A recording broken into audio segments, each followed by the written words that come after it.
Hello friend, आप सभी का स्वागत है अपने यूट्यूब चैनल अमन सिन्हा के साथ। आज का टॉपिक बौद्ध धर्म का पार्ट 2 है। जबकि कल मैंने जो वीडियो डाला था बौद्ध धर्म का पार्ट 1, उसमें मैंने देखा था कि महात्मा बुद्ध का जीवनी के बारे में, उनके गुरु कौन थे, उनकी पत्नी कौन थी, उनके बेटा कौन थे और कहाँ शिक्षा प्राप्त हुई, निरंजना नदी का क्या था, सुजाता लड़की का इम्पोर्टेंट क्या था।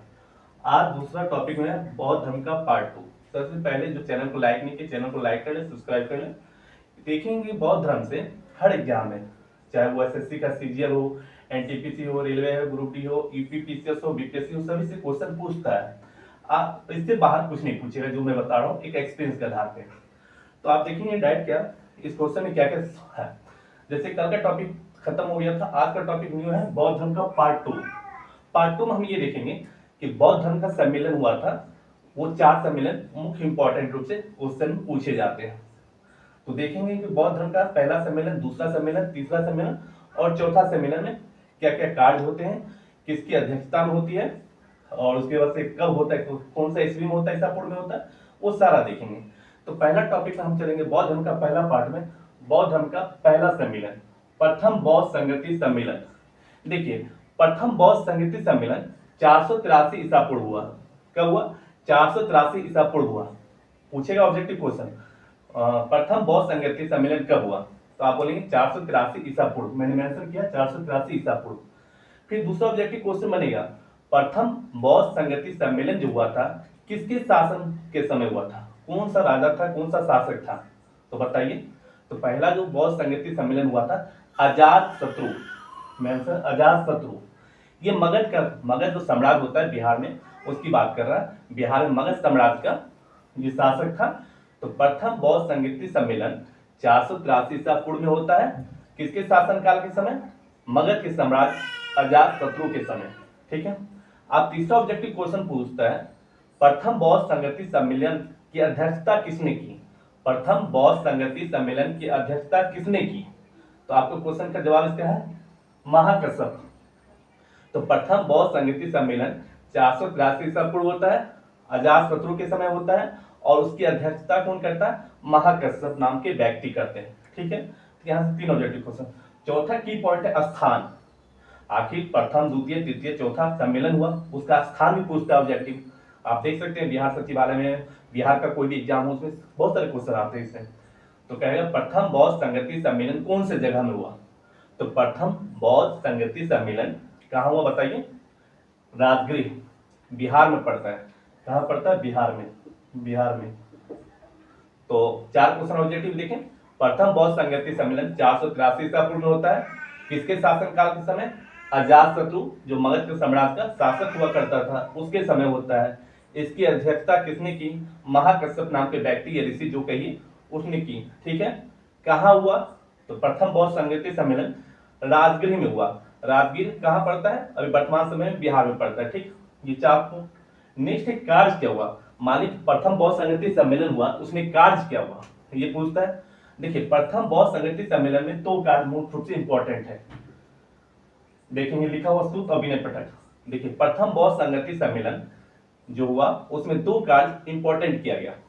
बुद्ध की जो शिक्षा होती थी, महात्मा बुद्ध की जो शिक्षाएं थी, उसका संकलन किया गया। किस रूप में?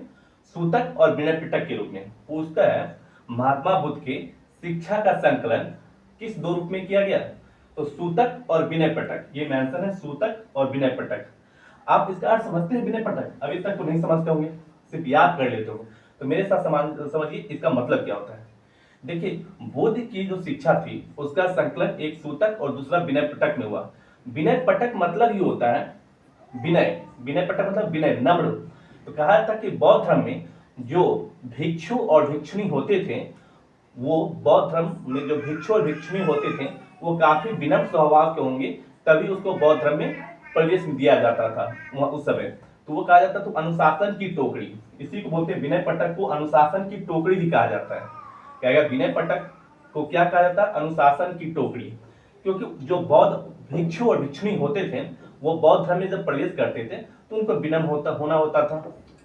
वो चीज है उनका ये ऑब्जेक्टिव क्वेश्चन। आप पूछेगा प्रथम बौद्ध संगति सम्मेलन जो हुआ था अजात शत्रु के समय, तो अजात शत्रु का क्या था उस समय? मगध साम्राज्य में क्या क्या रोल था, क्या क्या काम किए थे? तो हम देखेंगे कि अजातशत्रु पहले सबसे पहले क्या बने, मगध साम्राज्य के शासक हुआ करते थे। फिर दूसरा पॉइंट है राजगीर। देखिए उस समय क्या राजगीर, नालंदा, बिहारशरीफ, वैशाली, इस चीज का काफी इंपॉर्टेंट था मगध साम्राज्य के समय या बुद्ध के समय, बुद्ध के समकालीन वैशाली बिहार का हो जाए, नालंदा हो जाए, उसके बाद से राजगीर हो गया, बोध गया हुआ, इसका ही पूरा बोलबाला है चैप्टर में। जब बिहार की हिस्ट्री में पढ़ेंगे तो हम बताएंगे। यहाँ पर मेरे साथ समझिए, उस समय मगध साम्राज्य के शासक अजातशत्रु ने राजगीर में कौन सा काम किया, दुर्ग बनाया। ये मेंशन दुर्ग और स्तूप, दुर्ग और स्तूप, स्तूप बौद्ध धर्म में स्तूप हुआ करता है, उसकी बात कर रहा है। दुर्ग जो होता है किला, फोर्ट, उस सेंस में। और क्या किया, अजातशत्रु शासक जो था, देखिए दूसरा पॉइंट है लिच्छवी युद्ध। उस समय क्या था, लिच्छवी आक्रमण करता था, तो लिच्छवी साम्राज्य हुआ करता था। लिच्छवी वैशाली की बात कर रहे हैं, बज्जी संघ लिच्छवी, वैशाली में एक पड़ता था संघ, बज्जी संघ, उसमें हुआ था लिच्छवी साम्राज्य का था उदय। तो लिच्छवी शासक जब आक्रमण करते थे तो इसका मुंहतोड़ जवाब अजातशत्रु मगध के साम्राज्य दिया करते थे। वही पॉइंट है लिच्छवी युद्ध में पहली बार लिच्छवियों के साथ युद्ध करने में अजातशत्रु ने रथ मूसल और महाशिला कंटक का प्रयोग किया। ये है रथ मूसल और महाशिला कंटक, शिला कंटक उसी को बोलते हैं। ये हथियार हुआ करता था मगध साम्राज्य के समय, ये हथियार हुआ करता था। कौन सा हथियार, शिला कंटक और रथ मूसल, ये हथियार हुआ करता था। और इस हथियार का पहली बार प्रयोग किया गया था लिच्छवियों के खिलाफ, जो बज्जी संघ यानी वैशाली साम्राज्य का शासक हुआ करते थे, उसके खिलाफ इन्होंने प्रयोग किया था। तो अभी तक हमने देखा ये एक पॉइंट और बच जाता है नर्तकी। कहा जाता है कि अजातशत्रु का प्रेम संबंध वैशाली की एक नृत्यंगना जिसको बोलते हैं, डांस करने वाली नर्तकी, वो है नर्तकी। वो नर्तकी का नाम अम्रपाली था। तो ये बौद्ध संगति का पार्ट 1 प्रथम बौद्ध संगति में, इससे ज्यादा क्वेश्चन कहीं नहीं बनेगा। अब देख लीजिए कोई भी एग्जाम में अगर प्रथम बौद्ध संगति का टॉपिक टच करेगा तो यहीं से करेगा। फिर से हम 2 मिनट में देख लेते हैं क्या है। प्रथम बौद्ध संगति सम्मेलन 483 ईसा पूर्व में होता है। उस समय मगध के सम्राट अजातशत्रु हुआ करते थे। अजातशत्रु जिनका प्रेम संबंध वैशाली की नृत्यंगना या नर्तकी अम्रपाली के साथ था। और ये राजगीर में कौन, अजातशत्रु शासक जो थे, राजगीर में दुर्ग बनवाए, स्तूप बनवाए, ठीक है। और अजातशत्रु ने ही पहली बार लिच्छवियों के साथ युद्ध में महाशिला कंटक और रथ मूसल हथियार का प्रयोग किया। इसके अलावा प्रथम बौद्ध संगति सम्मेलन किसकी अध्यक्षता में हुई, तो महाकश्यप ऋषि था, उसकी अध्यक्षता में हुई। ये था प्रथम बौद्ध संगति में कार्य किया गया। प्रथम बौद्ध संगति में 2 कार्य किए गए। बुद्ध की शिक्षा का संकलन सूतक और विनय पटक में किया गया। विनय पटक मतलब होता है अनुशासन की टोकरी। उस समय जो बौद्ध धर्म के भिक्षु और भिक्षुणी प्रवेश करते थे वो विनम यानी अनुशासन उनको सिखाया जाता था, वही संबंध रखता है विनय पटक से। अब देखिए दूसरा टॉपिक कहता है कि बौद्ध धर्म का दूसरा सम्मेलन भी हुआ होगा, डेफिनेटली हुआ। कहाँ हुआ, अध्यक्षता कौन किया, क्या कार्य हुआ, क्या योगदान था। देखिए पहला जब राजगीर में हो जाता है तो दूसरा वैशाली में होता है। हमने अभी जस्ट बताया 3-4 जगह का इंपॉर्टेंट होता है उस समय, राजगीर, वैशाली, बोध गया, नालंदा भी बोल सकते हैं।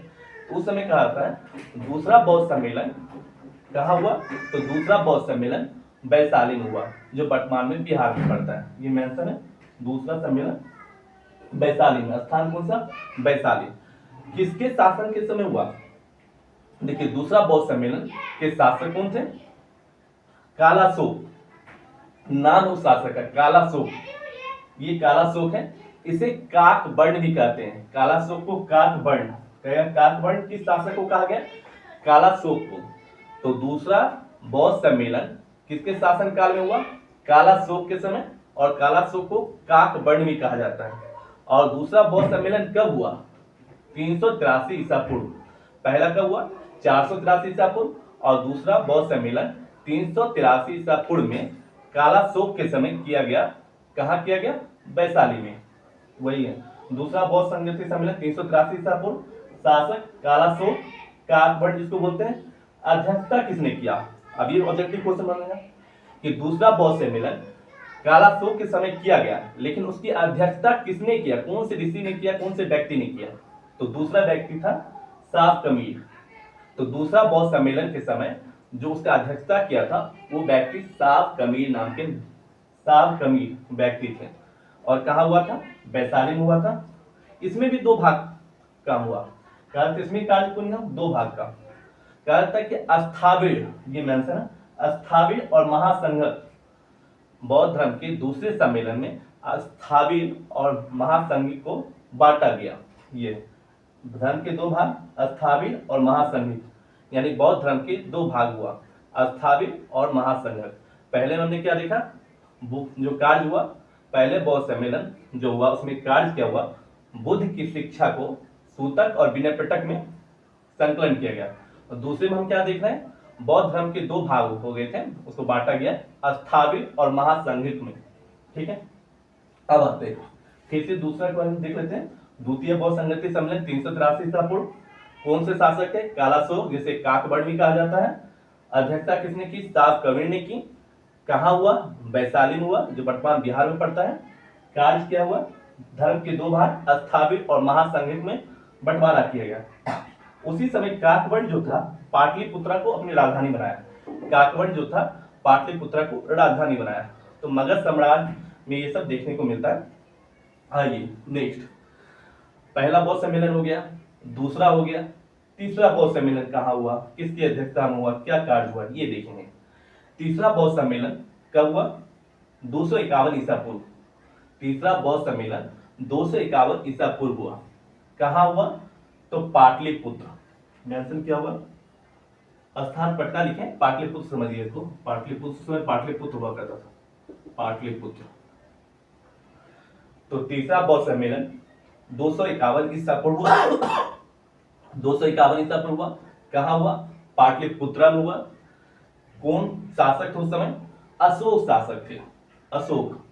ठीक है, अशोक किसका बेटा था, बिंदुसार का, मौर्य वंश से संबंध रखता था। अशोक किसका बेटा था, बिंदुसार का। कहा जाता अशोक ने अपने 99 भाई के गला काटकर पटना के अगम कुआं में डाल दिया था। एक्स्ट्रा फैक्ट में जान लीजिए।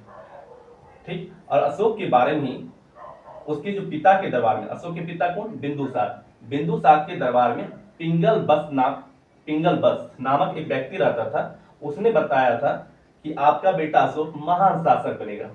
मेंशन होगा पिंगलबस। पिंगलबस जो व्यक्ति था वह बिंदुसार के दरबार में रहता था। उसने बताया अशोक एक दिन महान शासक बनेगा। यही पिंगलबस है। इसका कमेंट क्या है, वही कमेंट है कि आपका बेटा एक दिन महान शासक बनेगा। किसके दरबार में रहता था पिंगलबस, बिंदुसार के दरबार में। तो हमने अभी तक क्या देखा, तीसरा बौद्ध सम्मेलन 251 ईसा पूर्व होता है। किसके शासनकाल के समय, अशोक के शासनकाल के समय। इसकी अध्यक्षता कौन करता है, सब में कर रहा है।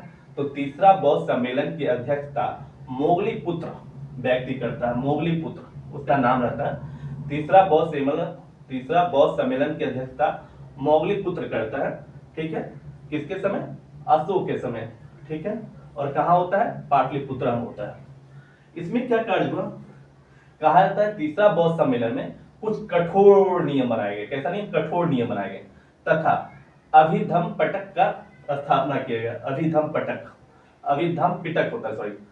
तो कुछ कठोर नियम बनाए गए, कुछ कठोर नियम और अभिधम पिटक का स्थापना कौन से सम्मेलन में हुआ, तीसरे बौद्ध सम्मेलन में।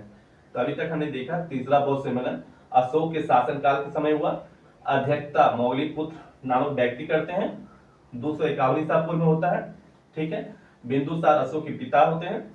अशोक अपने 99 भाई का गर्दन काट के पटना के अगम कुआं में डालते हैं। ये है अशोक के बारे में पिंगलबस बोलता है कि अशोक एक दिन महान शासक बनेगा। और क्या है, अशोक के बारे में एक्स्ट्रा फैक्ट जानेंगे। अशोक जो होता है वो कलिंग का युद्ध जो होता है, कलिंग का युद्ध पढ़े होंगे हम सभी। कलिंग के युद्ध के बाद उसने सोचा कि नहीं, हमें मारकाट या युद्ध के लिए लड़ाई नहीं करना। उसने धम्म नीति को अपनाया। धम्म नीति मेंशन कहीं होगा तो ठीक है, नहीं तो बता देते एक्स्ट्रा में। तो अशोक क्या हुआ, कलिंग युद्ध के बाद उसका मन डाइवर्ट हुआ और धम्म नीति अपनाया। ठीक है, अशोक के बारे में एक पॉइंट और बनता है। अशोक अपने उम्र के 10वें वर्ष में बोध गया गए थे। सॉरी, अपने उम्र नहीं, अशोक अपने राज्याभिषेक के 10वें वर्ष में बोध गया गए थे। तो हम फिर से देखेंगे, तीसरा बौद्ध सम्मेलन 251 ईसा पूर्व होता है। शासक उस समय अशोक हुआ करता था। किस अध्यक्षता कौन किया, मोगलीपुत्र नामक व्यक्ति ने किया। स्थान कहाँ हुआ, पाटलिपुत्र। तीसरा बौद्ध सम्मेलन के कार्य क्या हुआ, कुछ कठोर नियम बने। अभिधम पिटक की स्थापना होती है। पिंगलबस जो बिंदुसार के दरबार में रहता है वो बोलता है कि अशोक एक दिन महान शासक बनेगा। अब अशोक अपने राजभिषेक के 10वें वर्ष में बोध गया जाता है, ये मेंशन है शायद आई थिंक। फिर देखिए अब देख लीजिए अशोक के बारे में एक फैक्ट और जान लेते हैं। अशोक का बिहार में काफी प्रभाव देखने को मिलता है। आप चंपारण जब जाएंगे उसमें 3 जगह पड़ता है, लौड़िया अरेराज, वहां पर अशोक का स्तंभ है, पिलर है जिसको बोलते हैं, लौड़िया अरेराज में अशोक का स्तंभ है, ठीक है। फिर रामपुरवा, वो भी चंपारण में पड़ता है, वहां भी अशोक का स्तंभ देखने को मिलता है। इसके अलावा लौड़िया नंदनगढ़, वो भी चंपारण में पड़ता है, वहां पर भी अशोक का स्तंभ है। खासियत क्या है, ये सब मौर्य वंश के समय बना हुआ स्तंभ होता है। उस स्तंभ की खासियत क्या है, देखिए स्तंभ 3 लौड़िया अरेराज, ठीक है, लौड़िया नंदनगढ़ और लौड़िया रामपुरवा, ये तीनों चंपारण में पड़ता है। लौड़िया नंदनगढ़ का जो पिलर होता है, स्तंभ होता है, उसके ऊपर टाइगर यानी शेर की आकृति होती है, ठीक है। और लौड़िया अरेराज के ऊपर बताइए, इस पे शेर होता है, इस पे शायद बोल रहे थोड़ा सा, रामपुरवा पर जो होता है वो बैल की आकृति, बैल जिसको बैल पे, रामपुरवा जो स्तंभ होता है उस पे बैल की आकृति होता है, और नंदनगढ़ पे शेर की आकृति होता है, और लौड़िया अरेराज के ऊपर स्तंभ के ऊपर लौड़िया अरेराज के तुम दिमाग थोड़ा उतर रहा है, देख लेंगे। लौड़िया नंदनगढ़ स्तंभ जो पिलर होता है उस पे शेर की आकृति, रामपुरवा पे बैल की आकृति, ये होता है बिहार में उस समय चंपारण में। फिर देखिए कलिंग युद्ध के बाद उसने क्या किया, धर्म नीति अपनाया। अब देखिए अशोक उसने क्या किया, बौद्ध धर्म से प्रभावित था, तो अशोक और अशोक का बेटा 2 योगदान है। उस समय बौद्ध धर्म के लिए जो रहने का स्थान होता था उसको आजीवक बोलते थे, आजीवक। तो गया जो बिहार में तत्कालीन पड़ता है, वही गया के समीप बराबर, देखिए गया के समीप बराबर गुफा अशोक ने बनवाया था। किसके लिए, बौद्ध भिक्षु भिक्षुणी रहने के लिए जो आजीवक होता है उसके लिए। तो गया के निकट बराबर गुफा पर अशोक ने बनवाया था। कितने गुफा बनवाए थे, 4 गुफा, ये 4। उसका नाम क्या था, यहाँ मेंशन नहीं है, हम बता देते हैं आपको, एक्स्ट्रा फैक्ट बता रहे हैं। गया के समीप बराबर के पहाड़ को ही काट के समझिए, उसमें उन्होंने क्या बनाया, आजीवकों, बौद्ध भिक्षु के रहने के निवास स्थान को आजीवक बोलते हैं। बौद्ध भिक्षु भिक्षुणी के रहने के लिए जो निवास स्थान होता था उसको आजीवक बोलते थे। उसमें अशोक ने बनवाया था 4 गुफा। पहला कौन, विश्व झोपड़ी, दूसरा सुदामा, तीसरा कर्ण, चौपाड़, ऐसे 4 गुफा उन्होंने बनाया। जबकि अशोक का बेटा दशरथ ने 3 गुफा बनाया था, जिसे गोपी गुफा कहते हैं। अशोक का बेटा दशरथ ने 3 गुफा बनाया था आजीवक के लिए। आजीवक मतलब क्या, बौद्ध भिक्षु के सेंस के लिए, उसको गोपी गुफा कहते हैं, वो भी गया के समीप था। अब आइए नेक्स्ट, चतुर्थ बौद्ध संगति। देखिए चौथा बौद्ध सम्मेलन जो होता है ये कुंडल वन में होता है, जगह का नाम है कुंडल वन, और 102 ईसा पूर्व। कब होता है इसका, चौथा बौद्ध सम्मेलन 102 ईसा पूर्व होता है, कुंडल वन में होता है। और उसकी अध्यक्षता किसने किया, कौन से ऋषि, विश्वामित्र या वसुमित्र, उसकी अध्यक्षता किसने किया, वसुमित्र ने किया। जबकि चौथा बौद्ध सम्मेलन के उपाध्यक्ष अश्वघोष थे। उपाध्यक्ष कौन थे, अश्वघोष। चौथा बौद्ध सम्मेलन के उपाध्यक्ष अश्वघोष, जबकि चौथा बौद्ध सम्मेलन की अध्यक्षता वसुमित्र ने किया था। ये हुआ था 102 ईसा पूर्व में, और कहाँ हुआ था, कुंडल वन में। तो चौथा बौद्ध सम्मेलन के समय शासक कौन था, कनिष्क, कुषाण साम्राज्य का वो राजा हुआ करता था। कुषाण साम्राज्य पढ़ेंगे उसके बारे में, तो वही कुषाण साम्राज्य के शासक हुआ करता था कनिष्क। तो चौथा बौद्ध सम्मेलन कुषाण साम्राज्य के समय कनिष्क के शासन काल में हुआ, जिसकी अध्यक्षता वसुमित्र ने किया, और उपाध्यक्ष अश्वघोष बने। और कब हुआ, 102 ईसा पूर्व। चौथे बौद्ध सम्मेलन में कहा जाता है 500 विद्वान ने भाग लिया, मेंशन होगा, चौथे बौद्ध सम्मेलन में 500 विद्वान ने भाग लिया। इसके अलावा त्रिपिटक जो साहित्य होता था उसका पुनः संकलन किया गया, त्रिपिटक ग्रंथ का पुनः संकलन किया गया। और चौथे बौद्ध सम्मेलन का भी 2 भाग हुआ था, हीनयान और महायान। कहेगा कि हीनयान और महायान कौन से सम्मेलन में बटा, चौथे बौद्ध सम्मेलन में बटा था। देखिए महायान जो होता था उस समय 5 शासक हुआ करता था। हम जब पढ़ेंगे पूर्व मध्यकाल में पाल काल हुआ करता था। तो पाल काल ने क्या किया था, महायान जो संप्रदाय था, बौद्ध धर्म का दो संप्रदाय हो गया, हीनयान संप्रदाय और महायान संप्रदाय।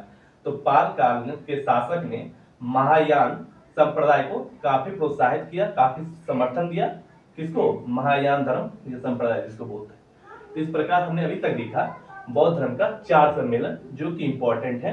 अगर क्वेश्चन पूछेगा सम्मेलन से टॉपिक से, इसी 4 से बनता है, तो ये देखेंगे। इससे पहले कल के डेट में मैंने बौद्ध धर्म का पार्ट 1 अपलोड कर दिया था, जिसमें बौद्ध धर्म की जीवनी, माता का नाम, पिता का नाम, जन्म कब हुआ, कहाँ हुआ, गुरु कौन थे, सुजाता नाम की लड़की का इंपॉर्टेंट क्या था, ज्ञान कहाँ प्राप्ति हुई, ये सब। ये बौद्ध धर्म का पार्ट 2 यहाँ कंप्लीट होता है और कल होके हम पार्ट 3 अपलोड कर देंगे, जिसमें बौद्ध धर्म की कुछ एक्स्ट्रा फैक्ट जो होंगे वो जोड़ देंगे। इस प्रकार बौद्ध धर्म का पूरा सीरीज खत्म हो जाएगा और इससे आने वाले क्वेश्चन को आप आराम से इजीली एग्जाम में क्रैक कर सकते हैं। तो कैसा लगा कमेंट करके बताइए। और आज भारत पाकिस्तान का मैच चल रहा है, मैं भी अभी ऑफ हुआ है, उस बीच में मैंने वीडियो बना के अपलोड कर दिया।